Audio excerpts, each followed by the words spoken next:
প্রিয় ছাত্র ছাত্রী সাজবাতি চ্যানেলে সবাইকে স্বাগত জানাচ্ছি। আজকের যে ভিডিওটা তোমাদের সামনে আনবো, মাত্র তিনজন সম্পর্কে আমরা আজকে একটু জানার চেষ্টা করব। একটা হচ্ছে দেশপ্রাণ বীরেন্দ্রনাথ শাসমলের নেতৃত্বে মেদিনীপুরের কৃষক আন্দোলন সম্পর্কে ছোট্ট একটু করে জানবো। দ্বিতীয় যার সম্পর্কে জানবো বাবা রামচন্দ্র, এবং তৃতীয় যার সম্পর্কে জানবো তিনি হচ্ছেন স্বামী বিদ্যানন্দ। কেন স্মরণীয়? এই তিনজন ব্যক্তি সম্পর্কে আমরা ষষ্ঠ অধ্যায় ক্লাস 10-এর এই তিনজন ব্যক্তি সম্পর্কে আমরা কিন্তু জানবো।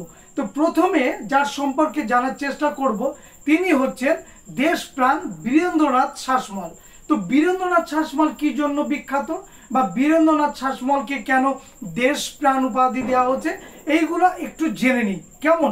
প্রথমেই বলি যে ভারতবর্ষে অসহযোগ আন্দোলন শুরু হয় 1920 খ্রিস্টাব্দে।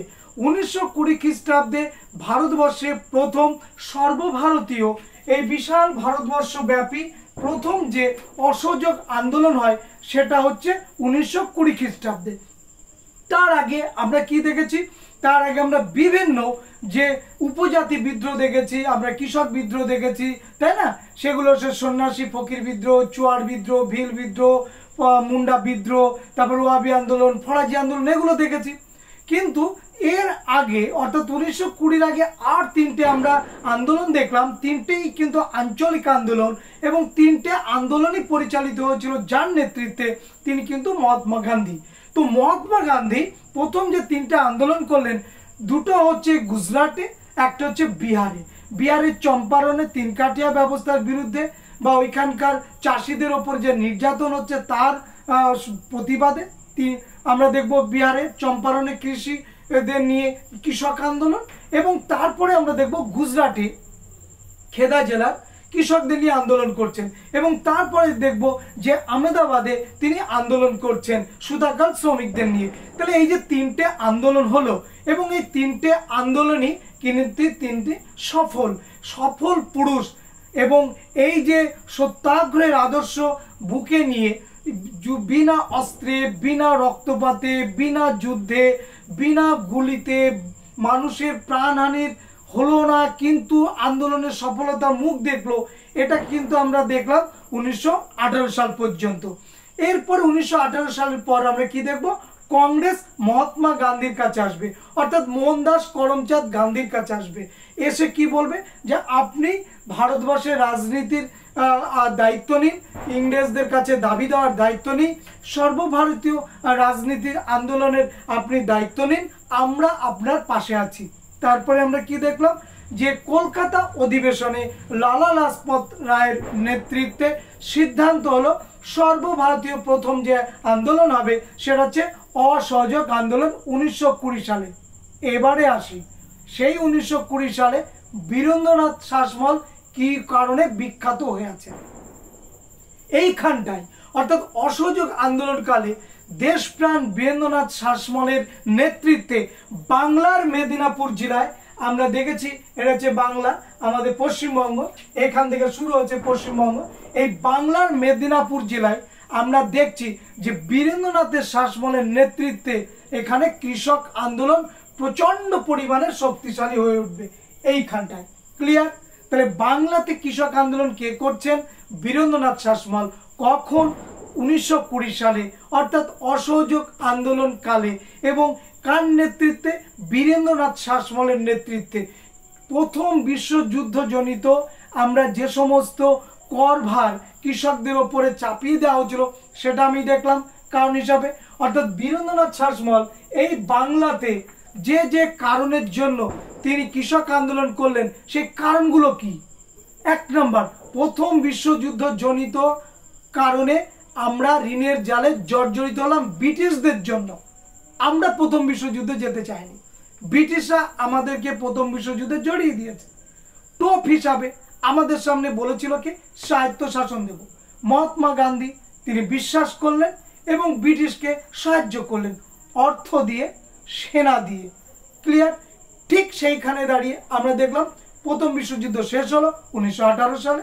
1920 সাল পর্যন্ত কংগ্রেস কিন্তু তাদের অবস্থান জেনে নিল ব্রিটিশদের, এবং শুধু তাই নয়, দেখলো যে ব্রিটিশরা অতিরিক্ত করভার চাপিয়ে দিয়েছে বিশ্বযুদ্ধের এই ঘাটতি মেটাবার জন্য ভারতীয়দের উপরে। এটা কেন মেনে নেব? আমাদের জন্য বিশ্বযুদ্ধ না, আমাদের উপকারে লেগেছে না, তাহলে সমস্ত কিছুতেই না। কারণ আমাদের কোনো স্বার্থ এখানে ছিল না, স্বার্থ ছিল ব্রিটিশের।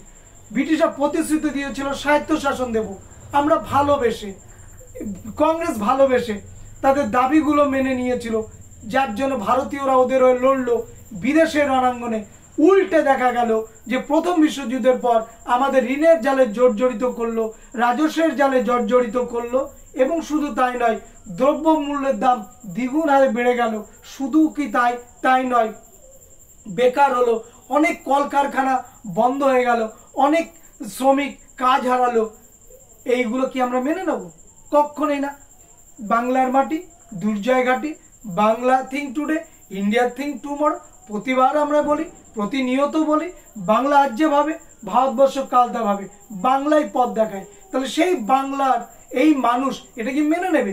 কখনোই মেনে নেবে না। এছাড়া আমরা কি দেখলাম, জমিদাররা এই সময় শোষণ করছে, তার বিরুদ্ধে প্রতিবাদ বীরেন্দ্রনাথ শাসমলের নেতৃত্বে। আর কি দেখলাম, জিনিসের বাংলার কৃষকদের এর ফলে সর্বশান্ত হচ্ছে। ভারতীয় যে বাংলার যে প্রান্তিক চাষি, একদম গ্রাসরুট থেকে ওঠা যে চাষিগুলো, যারা সর্বক্ষণ এই চাষের কাজে নিযুক্ত, তারা ক্ষতিগ্রস্ত হচ্ছে। বাংলার সমাজ ব্যবস্থা ধ্বংস হয়ে যাচ্ছে, বাংলার অর্থনীতি ধ্বংস হয়ে যাচ্ছে। এটা মেনে নিতে পারেননি বীরেন্দ্রনাথ শাসমল। তিনি সঙ্গে সঙ্গে কি করলেন, এর বিরুদ্ধে তিনি আন্দোলন করলেন। এবং আন্দোলনটা কাদের বিরুদ্ধে করলেন? ব্রিটিশদের বিরুদ্ধে করলেন। তিনি আন্দোলন করলেন জোরদারদের বিরুদ্ধে, তিনি আন্দোলন করলেন জমিদারদের বিরুদ্ধে। এদের বিরুদ্ধে কিন্তু তার আন্দোলন হলো। এবং আমরা দেখব যে ইউনিয়ন বোর্ড তিনি বিরোধী আন্দোলনে তিনি তীব্রতর ভূমিকা গ্রহণ করবেন। এবং এই আন্দোলনের তীব্রতায় সরকার নতি স্বীকার করবে কার কাছে? বীরেন্দ্রনাথ শাসমলের কাছে। এবং বীরেন্দ্রনাথ শাসমলকে সেই সময় আমরা দেখলাম যে আপামর বাংলার কৃষকরা তাকে যে উপাধি দিল, তার নাম হচ্ছে দেশ প্রাণ উপাধি। এইটুকু জানলাম বীরেন্দ্রনাথ শাসমল সম্পর্কে। এবারে জানবো বিহার এবং উত্তরপ্রদেশ দুটো জায়গা থেকে এই দুইজন বিশিষ্ট কৃষক আন্দোলনের কথা। কার কথা জানবো এবার? বাবা রামচন্দ্র। বাবা রামচন্দ্র ছিলেন কে? আমরা দেখব এইটা হচ্ছে আমাদের উত্তরপ্রদেশ। এই উত্তরপ্রদেশে বাবা রামচন্দ্র আন্দোলন করবে। এবং আমরা লাস্টে যার কথা জানবো, স্বামী বিদ্যানন্দ বিহার থেকে আন্দোলনটা করবে। তাহলে এই যে বাবা রামচন্দ্র কে ছিলেন? অসহযোগ, তিনিও অসহযোগ আন্দোলনের সময় যুক্ত ছিলেন। যুক্তপ্রদেশ, যার নাম উত্তরপ্রদেশ, এবং একজন সন্ন্যাসী কৃষক নেতা। বাবা রামচন্দ্র নামটা শুনলেই আধ্যাত্মিকতা, নামটা শুনলেই গেরুয়া পোশাক পরিহিতা একজন যুবকের কথা মনে পড়ে। তাহলে যারা সন্ন্যাসী, যারা ত্যাগে বিশ্বাসী, সেই মানুষগুলো ব্রিটিশ বিরোধী আন্দোলনে সক্রিয়ভাবে অংশগ্রহণ করলো, তার প্রমাণ বাবা রামচন্দ্র, স্বামী বিদ্যানন্দ। তাহলে উত্তরপ্রদেশ, যার নাম যুক্তপ্রদেশ, সেইখানে তিনি নেতৃত্ব দিচ্ছেন। এবং তিনি নেতৃত্ব দিচ্ছেন অযোধ্যা, তিনি নেতৃত্ব দিচ্ছেন রায়বেরেলি, তিনি নেতৃত্ব দিচ্ছেন সুলতানপুর, তিনি নেতৃত্ব দিচ্ছেন প্রতাপগড়, তিনি নেতৃত্ব দিচ্ছেন জৈনপুর, ফৈজাবাদ প্রভৃতি জেলায় তিনি কৃষকদের নিয়ে সংগঠিত করছেন, তাদের অভাব অভিযোগ শুনছেন, দাবি দেওয়াগুলো তিনি ব্রিটিশের কাছে পৌঁছে দিচ্ছেন। সঙ্গে সঙ্গে কৃষকরা জমিদার তালুকদারদের বিরুদ্ধে তারা আন্দোলন করছেন, অর্থাৎ জমিদার তালুকদাররা যে শোষণ করছে তার বিরুদ্ধেও তিনি কিন্তু আন্দোলন করছেন। আমরা দেখেছি অনেক জমিদার অনেক ভালো, যে জমিদারগুলো ভালো আমাদের ইতিহাসের পৃষ্ঠায় তাদের নাম স্বর্ণাক্ষরে লেখা আছে। জমিদার দুই ভাই, বিষ্ণুচরণ বিশ্বাস, দিগম্বর বিশ্বাস, রামরতন রায়, কোনো বইতে রামরতন মল্লিক লেখা আছে, যারা নীল বিদ্রোহের সঙ্গে জড়িত থাকবে এবং বাংলার কৃষকদের সঙ্গে নিয়ে তারা আন্দোলন করবে সামনাসামনি, এটাও আমরা দেখেছি। তাহলে এরাও কিন্তু জমিদার। আবার অনেক জমিদার আছে যারা কিনা ভারতীয় হয়ে ভারতীয়দের বুকে তারা কিন্তু ছোড়া বসাতে পিছু পা হয়নি। তাহলে বাবা রামচন্দ্র কি করলেন? তার আন্দোলনের আর কি কর্মসূচির মধ্যে ছিল? খাজনা হ্রাস করতে হবে, বেকার শ্রম বন্ধ করতে হবে। বেকার শ্রম, সকাল থেকে রাত পর্যন্ত খাটিয়ে নেবে, একটা পয়সা দেবে না, এটাকে বলা হয় বেকার শ্রম। আমরা 9-এ পড়ে এসেছি করবি, মনে আছে? তাহলে সে করবি মানে বেকার শ্রম। তাহলে বেকার শ্রম এই প্রথা বন্ধ করতে হবে, খাজনা কমাতে হবে। আমরা দেখলাম জমি থেকে উচ্ছেদ করা হচ্ছিল চাষিদের, সেটা বন্ধ করতে হবে। এই সমস্ত ছিল তার আন্দোলন করার মূল উদ্দেশ্য উত্তরপ্রদেশে বাবা রামচন্দ্রের। 1920 খ্রিস্টাব্দে আমরা দেখব 14ই আগস্ট মিথ্যা চুরির অভিযোগ আনবে এই বাবা রামচন্দ্রের বিরুদ্ধে, কিন্তু আন্দোলনের তীব্রতা লক্ষ্য করে তাকে মুক্তি দিতে বাধ্য হবে।